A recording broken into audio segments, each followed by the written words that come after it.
Okay, Human Rights Commission Newfoundland Labrador now has a monthly mail-out. Your human rights resource. You're receiving our monthly newsletter. Let's go to the second story because that's what I want to talk about today. Public transit in Newfoundland Labrador. Newfoundland Labrador is one of the worst served provinces for transit. An improvement can be made, living and commuting more affordable for many. Currently, as provinces rely on Metrobus to meet the needs of people within St. John's. Major concern we've been hearing is how rarely routes run. Sometimes routes only operate every half hour, and it doesn't run very frequently into outlying areas such as Paradise and Mount Pearl. This is inaccessible to people outside of the city. Local cab companies are unable to handle the increasing demand elsewhere. We are hearing from people who seek to use local taxi service are experiencing extreme wait times, which is challenging. Okay, let's put the camera on me. It's Jenn from Macreath. It is now October 1st, 2022. I've done some talks about Metrobus before, and I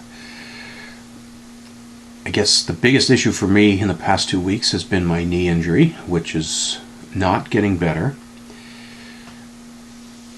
I used to rely on walking and even jogging or running to get around the city when I first moved here. Now that I'm old, overweight, and injured, that's not really feasible. Taxis. I used to take quite a few taxis, and now, the rates for taxis have gone way up, and to the point where I cannot afford to be taking taxis everywhere.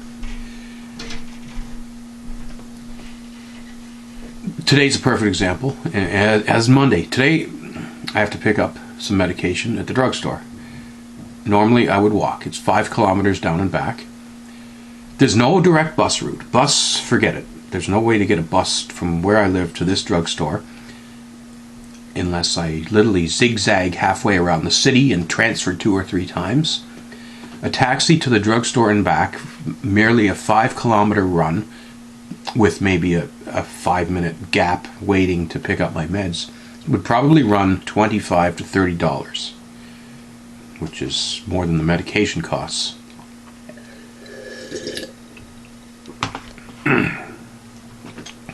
Monday.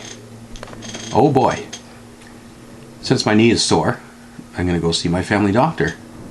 And guess what? That family doctor is 12 kilometers away from where I work and about 11 kilometers away from where I live. And no, the bus system's not going to work for that.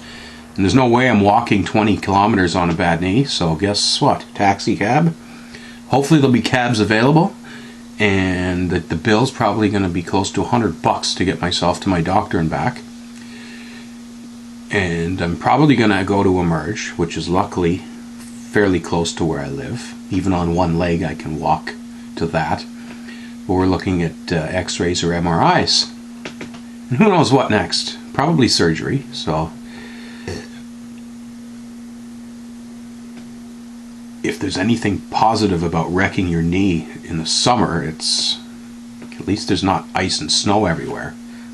Because if I were to have a typical fall, I mean, just a simple ankle sprain would probably wreck my leg and knee even more. I have to be very careful that I don't do any more damage to this damn thing. And yeah, let's talk about it. Sometimes you can't even get a cab during rush hour.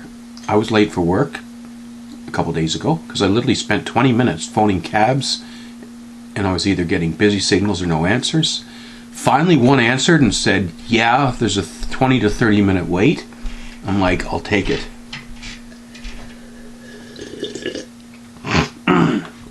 I don't want to blame the cab companies because they're struggling too. They're struggling to get people into the business. Again, it's cost of living. Gas is more expensive. Buying cars and insurance and maintenance, that's all gone up. There's something going on with the licensing of city cabs in this city. There seems to be some sort of, I'm not going to call it corruption, but perhaps a conflict of interest, because one company seems to have almost all of the taxi licenses, so I don't know if there's an issue of hoarding. All these new services that are, what are they called? Uber and well, not Airbnb, but a lot of those services are being fought. They don't want to let them in here, and maybe it's time that we do, because there's definitely a market. People need to get from A to B, and they can't always just walk. And the bus system is doing the best they can, I think. This city is very difficult to plan for bus routes. It's not like New York City, where every street is a tidy little grid. Every street goes either north, south, or east, west, and it looks like a beautiful little what do you call it? Like an Excel spreadsheet. Here, all the streets zigzag up and down and around the corner, and it is very difficult to do that. So, and of course, the buses are not always on time. I've waited for buses. The morning, I don't know if it's because I live near the beginning of the route, but when I do take a bus to work in the morning, it's usually pretty reliable. But when I come home after work, the bus could be anywhere from 10 to 40 minutes late. That's not good either.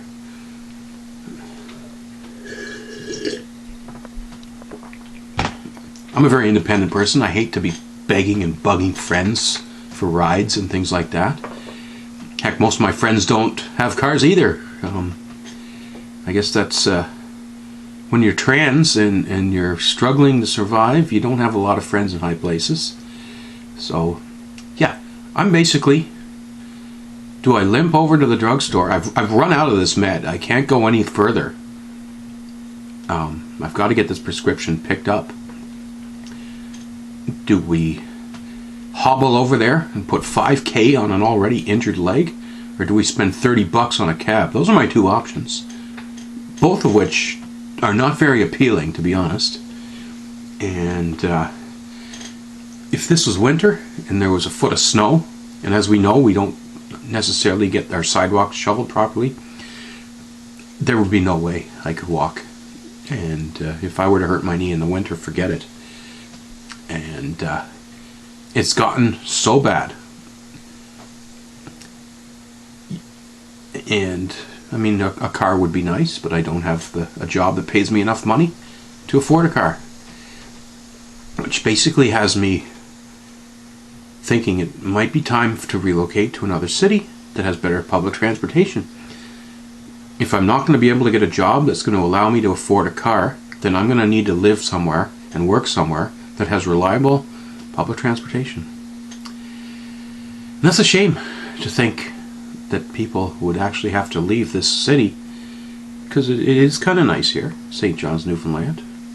Heck, I came here for 1.5 years and I ended up staying 15.5 years. And it's not, I don't really feel welcome here, I hate to say it, but it is sort of like home. So it would be a shame for me to have to get up and leave. But we got to do better. And the fact that other people are, the Human Rights Commission, they're not just going to write an article because I speak out. They're obviously getting complaints from other people. So this is a major issue. And we need some solutions. I don't know that I'm offering any right now. It all goes back to trans people being underemployed. If I had a job that paid me what I'm capable of doing, given my education and work experience, then things would be a little bit easier for me. But that's just not the case.